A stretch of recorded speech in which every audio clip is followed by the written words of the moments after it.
Thank you. You may be seated. Thank you all for being here today. It is Wednesday, March 21st. It is the first day of spring.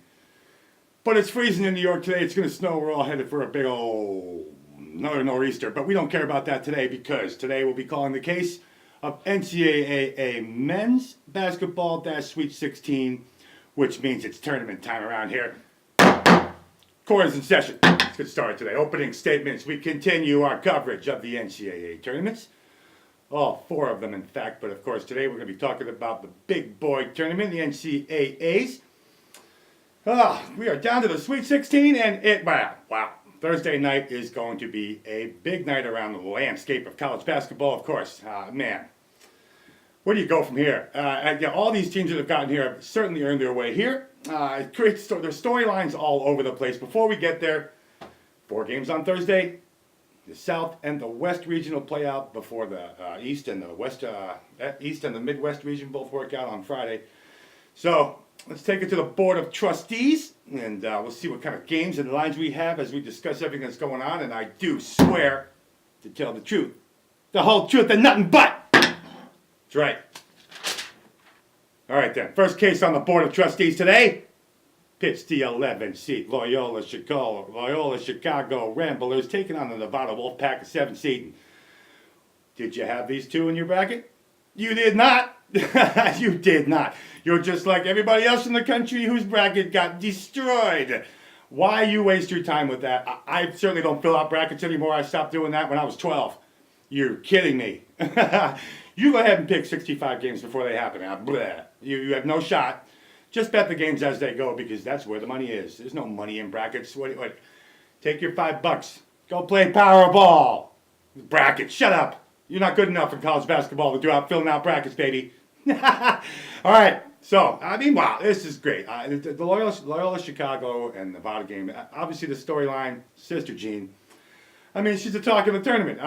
No one's getting more airtime than Sister Jean right now. It's phenomenal stuff. I talked about yesterday a little bit, and it's just great to see the old, 90, what was she, 92? I think I heard 93, and she's still going to the games. Obviously, she's still working for the school.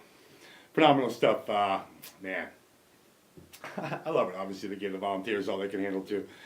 And, the Vols had a 9-point lead in that game. Nobody cared. Nobody cared. Everyone's talking about, the miracle run's over. And nobody really thought Loyola Chicago was going to beat Tennessee. Yeah, they won a game, and that was all nice. Oops. Here comes the comeback, and then Loyola does it again. Last shot of the game. And what a little dink in the back of the backboard. Yeah, money. Come on, man. That was pretty great. We'll call that divine intervention. We can call it divine intervention if you want. In that case, wow. He missed his shot pretty badly. Rim, board, rim, money. Yep. Okay then. Man, I love this kind of stuff. It's games like this that really make this tournament exciting. Think of everything that's going on. It's not just another big boy versus big boy. It's Loyola Chicago versus Nevada. I love it. This is the kind of stuff that makes this tournament special to me. So let's run through the lines listed for today. For Thursday, I should say, and we'll start with that matchup I just mentioned with Loyola Chicago and Nevada. And line setters are basically asking us, you picked the winner, you got it. We're talking about a 1.5-point line here, maybe a 2-point line for Nevada. Depends on what time you get it and what book you're using. And man, how do you figure this out? It's a coin flip scenario. For me, as a handicapper, as anyone, I see the 143 on this total. Okay. I imagine that many bettors out there are probably going to look at this number and think, boy, 143 is actually a little high for Loyola Chicago. You know what? 143 is actually pretty low for a Nevada game. So, it's just a matter of who's going to impose their will on anyone else. For me, listen, I don't think anybody cares what conference you play in anymore. I think we've all gotten past the fact that you play in a weaker conference. Nevada doesn't exactly play in a power conference. So, this is an evenly matched game. I'll tell you what. The issue I have here, Nevada's defense is my issue here. I'm sorry. Loyola Chicago is going to have no problem going up and down that court. We know they can shoot 50% from the floor any day. See them do it. Watch them do it all the time. Watch them do it all year. How do you think they won 26 games this year? They shoot the ball well. Yeah, of course they play defense, and defense usually carries you two games like this, but when you're playing Nevada, 143. You're guilty. Line setters are completely guilty of setting this line too low. What? 143, baby. 78, 75. It's 153 last I heard. Yeah, 143 is too low. Take it down. Love that play. Really, seriously. What? Loyola's not going to put up 70 on Nevada? Really? If you don't think Nevada's going to be able to put up 70-something, and then Loyola's going to be able to answer with that defense in Nevada, sorry. This court says over. All right. So, with scoring in mind, the court finds the line setters guilty of setting that total too low. Guilty. Let me hear it again? Yeah. So, 7:30 p.m. Texas A&M and Michigan, baby. Squared off at Staples Center out in L.A. Wolverines, come out as a 2.5-point favorite in this one. And a lot of people are saying, 136 on this total seems pretty low, too. I get it. We have a similar situation here, just like we did with the Loyola game with Nevada. Michigan obviously has the ability to slow you down. And Texas A&M loves to go, go, go. So, man, for me, this is simply a case of opinion. The judge thinks the line setters have issued a line here that's no good. No good. They favor the wrong team. Michigan, I know Michigan's won 11 straight and all that, playing well, Big Ten title, all this stuff. Not today. Big Blue's done. Texas A&M. Money line. The wrong team's favorite. Plus 130? That's value. Yeah. 2.30 plus 130. Talk about Europe, talk about America. Either way you get it, you're getting a nice price on Texas A&M money line on the upset there because Michigan's not winning this game. How about that? Next case. All right. Let's move on to the 9:30 p.m. game here on the East Coast, and Kansas State will be taking on Kentucky in the Atlanta game, of course. And one thing we do know, there's going to be a lot of happy Wildcat fans out there when this game's done. Sorry. I'm guilty. Yeah, that was bad. I know. Hey, if you can't have fun, what the hell are you doing? Yeah, sorry. That makes me guilty. I have a $150 fine and $50 surcharge. I'll give you my $200 later. Sorry. No, you're going to wait. I'll pay you when I'm ready. Just stop it. What? Oh, yeah, okay. I'll pay you when I'm ready, I said. I'm the judge. Whose court is this? All right, well. Let's talk about the courthouse, man. It's my courthouse. $200 is nothing to me. All right, let's go. Whatever. Kentucky hits the board as 5.5-point favorites here. 138.5 has been set on this total. The Blue Cats, now, listen, obviously they found a way to slow down both Davidson and Buffalo, and that's no easy task. Davidson, we know, has an offense that loves to go. Buffalo, all that team unity, passing all over the place. They put up 80 points on 90 points on everybody all year. Kentucky slowed them down, and that was not an easy thing to do. It's actually impressive. A lot of 5 freshmen starting on that team over there, finding a way to slow down 2 experienced teams. Davidson was pretty good. Buffalo, we know, is pretty good out of that MAC, I'll tell you what. That freshman 5 have certainly held their own. I'll tell you what, I'm impressed. This total has my attention of the court. 138.5.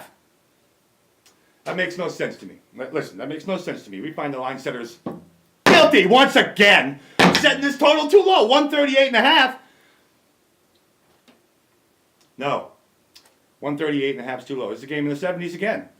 This is a game in the 70s again. I get Michigan's defense is going to be all that, and they're pretty good, but they're not going to slow them down this entire game. Their defense, I think, is going to have some trouble here, too. I honestly think this is going to be a game in the 70s again. You're talking about a game that's even 74-71 is good enough here. Okay. We'll take that. All right, let's go.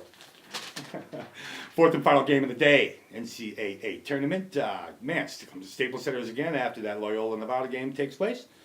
And here's where we'll have Florida State taking on Gonzaga. And out of the 4 games on the board today, look at that total. 154, huh? Came out at 154 last night, and it's 152.5 now. And I kind of get why people are saying, well, I mean, the public's bringing this line down? I don't know. Slowing down Gonzaga? Not an easy task. I don't care where you want to play the game. Will you play wherever you want? You're not going to slow down Gonzaga. Total is high because it should be. I think everyone kind of thinks that that's a little too high. I don't know. I think it's going to come in. I like this over. I like this over. I hope the public ends up pulling this down a little bit more. Take it down to 151 for me. I'm going to wait it out and see if the public actually does bring it down a little bit more. So when you wait till about, that's a 10:30 game tonight. So wait about at 9 o'clock, 10 o'clock tonight on the East Coast and go check that line again. Hopefully you'll be getting about a 151. Bang it over. Bang it over. That's all I can tell you, man. All right, let's go. Hey, listen, we don't need to make plays on every game, but man, listen, before we wrap up here today, the court finds the need to adjust the games being played tonight. The other two NIT semifinals will be decided tonight, and they will join Penn State and Mississippi State, who came away with wins last night. Penn State pretty impressive. Tony Carr, man, he got me. Yep, yesterday I thought Penn State might be done. But, yeah, Penn State's moving on to MSG and New York City. Of course, Western Kentucky and Oklahoma State tip off tonight at 8 p.m. Utah and St. Mary's is going to tip off in the later game tonight at 10 o'clock Eastern time on the East Coast here. So, yeah, man, both home teams are favored, of course. Cowboys are taking a 4.5-point favorite. St. Mary's, I think, is a 6-point favorite. So, yeah, it's I can see why home cooking. Of course, St. Mary's, that place, they love home cooking. 30 wins. It's a school record for them over there. Playing phenomenal basketball. Obviously, they still feel pretty ripped off. That Baylor was a 1 seed in this NIT tournament, and they were 18-14 coming into it. And St. Mary's had won 28 games this year. And now they have 30. Yeah, damn, man. And St. Mary's is going to be pretty tough to beat, tell you that right now. Anyway, let me get back to the other game. Hilltoppers keep all their stars on the floor. Western Kentucky loves to keep their stars out there. They might go 7 deep, maybe. Obviously, that might just be out of necessity and fouls and all that kind of stuff, because they'll keep their 5 stars out there the whole game if they're good. I'll tell you what, they're actually a pretty decent basketball team. I'll tell you what, they have a chance to go to New York City. How many of these kids you think of Western Kentucky Hilltoppers have even been to New York City, much less played in MSG? Yeah. Stage much? That's a big stage for them. I like Western Kentucky to come away. Well, let's not do the money line thing, because we are getting, 4.5 points here, 5 points? Actually, I think I saw 5 points. So if you want to give me 5 points in Western Kentucky tonight, the line setters are guilty of setting the line too low. I'll take the 5 points, and so will you. And the court will appreciate it. All right. Seriously, I think as long as the Hilltoppers can slow down Carroll and Smith, they'll be okay. I see that 5-point line is pretty playable there. Let me see. Oh yeah, there's one line out there that I cannot believe. It's the other NIT game tonight. Utah St. Mary's 140. 140?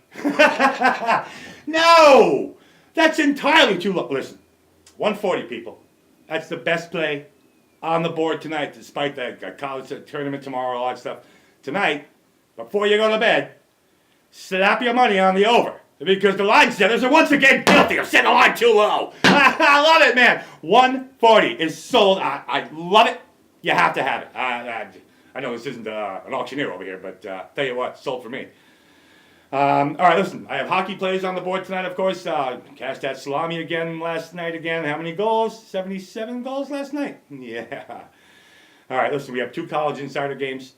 We have a CBI game tonight as well. I'll have plays for those on my betting blog. If anybody's interested in that, just get a hold of me on Twitter or on my Google page. Just reply and say, hey, I want your picks. You can get them. I'm not charging a damn soul. And you can see anything you want, man. Remember, this is all fun for me. I'm doing this for everybody out there. I'm not doing this just for me. You think I want to do this this is fun, man. I love sports. I love helping people make money because money's good. Money's good. All right, let's get everybody out of here. Listen. Court's adjourned. We'll see you all tomorrow. We're going to have MLS coverage. We're going to have more college basketball coverage. We'll probably have 2 court sessions tomorrow. You know why? Because we can. Court is adjourned. Gavel drop.